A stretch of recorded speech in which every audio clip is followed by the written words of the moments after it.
Olá, sejam bem-vindos a mais um programa sobre arte. Os 7 minutos de arte, que na verdade são 7 minutos de arte e muitos minutos mais sobre assuntos a ela relacionados, não está mais sendo produzido semanalmente. Devido aos nossos cursos de escultura Alhures, nós estamos produzindo ocasionalmente essas apresentações sobre arte. E hoje o assunto é muito interessante, porque é O Grito, de Edvard Munch. Ah, essa pintura, na verdade, ela tem 4 versões, porém, em torno de 50 gravuras ou mais, também produzidas pelo Munch e seus herdeiros. No que se refere às pinturas, a primeira delas foi realizada em 1893, que é essa que está na tela. Essa pintura do Edvard Munch, ela é uma pintura a óleo sobre tela.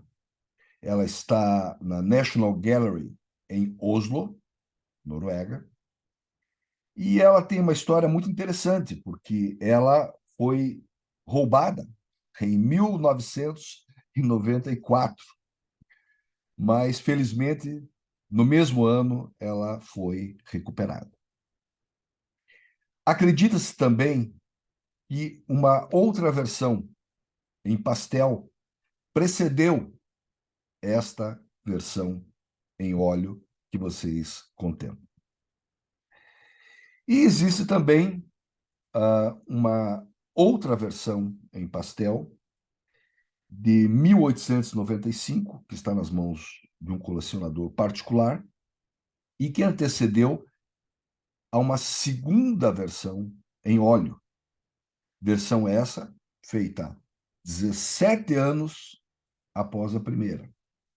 Essa versão a óleo é de 1910 e também encontra-se em Oslo, porém no Munch Museum. Interessante que essa segunda a óleo de 1910 também foi roubada. E foi roubada em 2004. E 2 anos após, somente em 2006, foi recuperada, porém não sabemos muito desse processo que envolveu a recuperação dessa obra, que apresentou danos mínimos. Bom, falando um pouco sobre as origens dessa obra, como surgiu esta obra. Evidentemente, as conjecturas são muitas, mas Robert Rosenblum, um scholar americano, sugeriu que uma múmia peruana exposta em Paris, onde Munch esteve, teria sido a inspiração para The Scream. Isto é pouco provável, como também existem outras teorias que falam, por exemplo, de algum relacionamento entre a obra de Rodin, O Grito, e Munch. Bom, nós sabemos que essa obra belíssima em bronze que vocês observam, ela foi modelada inicialmente em argila, e essa modelagem ela foi antes de 1886. Portanto, 7 anos antes do Munch realizar a sua pintura. No entanto, a maior parte dos autores não vê nenhuma relação entre essas duas obras. Lembrando ainda que, no caso da obra de Rodin, após 1903, foram realizadas inúmeras cópias em bronze. Mas o que nós realmente sabemos é que O Grito ele é uma obra icônica e essa obra influenciou em muito outras produções artísticas da nossa era. Ah, quando nós olhamos, por exemplo, o filme Pânico, muitos associam a Ghostface, a máscara, com O Grito de Edward Munch. Mas essa associação é uma associação que não encontra embasamento na maior parte dos autores. Por quê?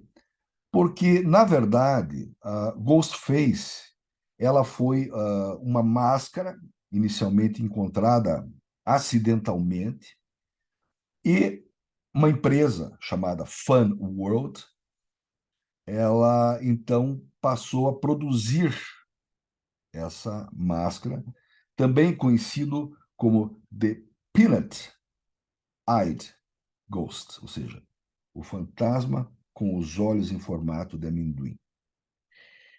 E isso depois foi feito um contrato com a Dimension Films e passaram a utilizar essa amostra. Mas realmente não existe aqui nenhuma correlação concreta dessa máscara com o grito de Edward Munch. Na verdade, muitos outros autores ao longo da história também foram fascinados pelo grito, de um modo geral, em esculturas, em pinturas. Então, esse é um fascínio que realmente habita o inconsciente dos artistas e que Monk, evidentemente, deu abertura e exposição a isso. No entanto, quando nós observamos, por exemplo, a produção do Pink Floyd no show The Wall, e esse show The Wall ele estreou, eu acredito, em Londres em 1981 ou 82, e há um filme, uma animação, que acredito foi realizada por um artista romeno. E nesse filme, sim, a imagem foi inspirada no grito de Edward Munch. Então aí vocês veem uma repercussão da pintura original do Munch.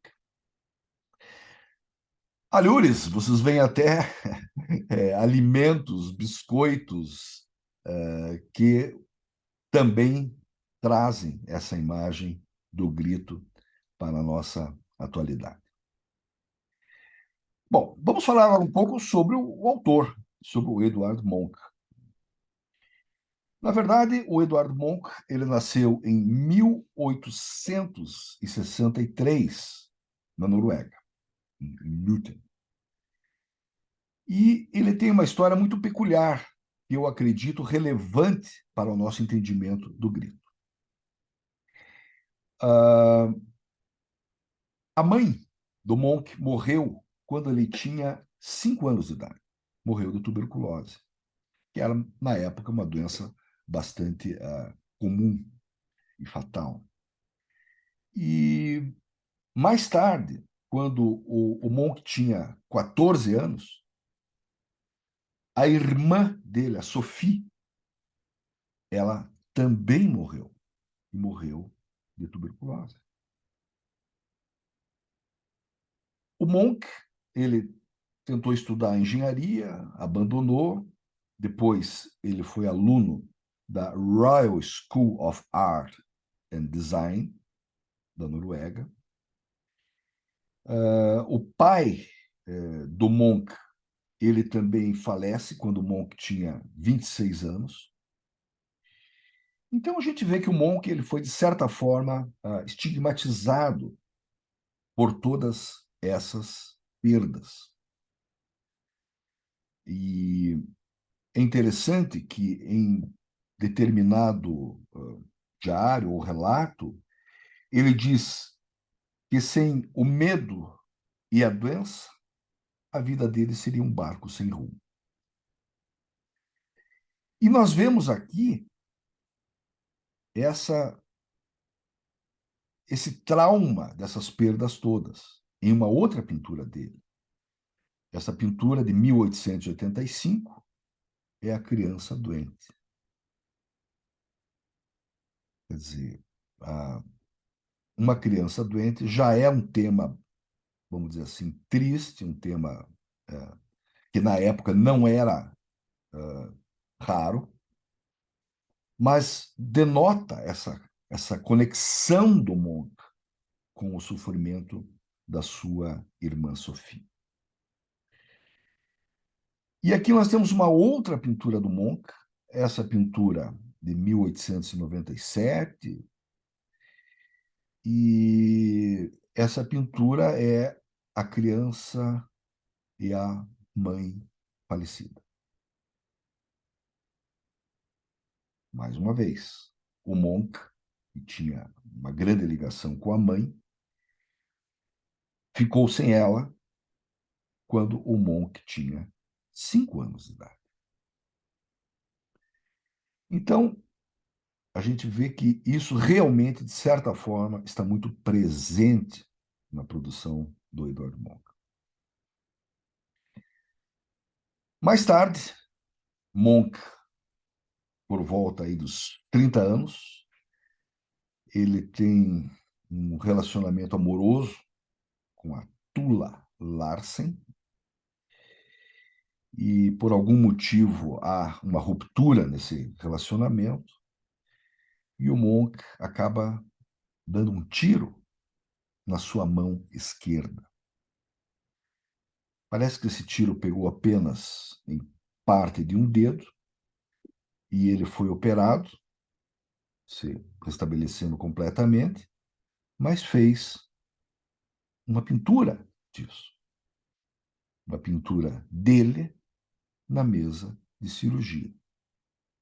Essa pintura é de 1902 e está também em Oslo, no Munch Museum. Munch teve algumas perturbações de ordem mental, sendo que em 1900 ele ficou internado durante algum tempo num sanatório porque escutava vozes, e mais tarde novamente foi internado em Copenhague. Mas isso não o impedia de produzir e de trabalhar. E ele acaba falecendo em uma situação privilegiada economicamente, morando em uma vila, e ele falece aos 81 anos de idade, em 1944. Mas, voltando a comentar sobre o grito, é muito interessante olharmos a composição dessa obra e tentarmos entender a motivação, o sentimento, a emoção que levou Monk a criá-lo. O que nós sabemos é que os efeitos dessa pintura, inclusive no nosso momento, na nossa era, são bastante intensos, chamando a atenção para algo do universo mental do Monk que também faz parte do nosso universo, que também faz parte da nossa era. Mais tarde, recentemente, estudos com ultravioleta e infravermelho sobre essa tela original de Monk revelaram que no canto superior esquerdo está escrito Kakun verre male a engelmen. Isto só poderia ter sido pintado por alguém louco. E foi o Monk que escreveu isso a lápis, embora não seja claramente visível a olho nu. No entanto, o que nós sabemos pode ser relacionado ao Diário de Monk, que em 1892 relata: eu saí para passear com dois amigos e o sol começava a se pôr. De repente, o céu ficou vermelho, cor de sangue. Parei, me senti exausto e me apoiei sobre a cerca. Havia sangue e línguas cor de fogo sobre o fiorde azul e a cidade. Os meus amigos, eles continuaram. Mas eu fiquei ali, tremendo de medo, e senti um grito infindável atravessar a natureza.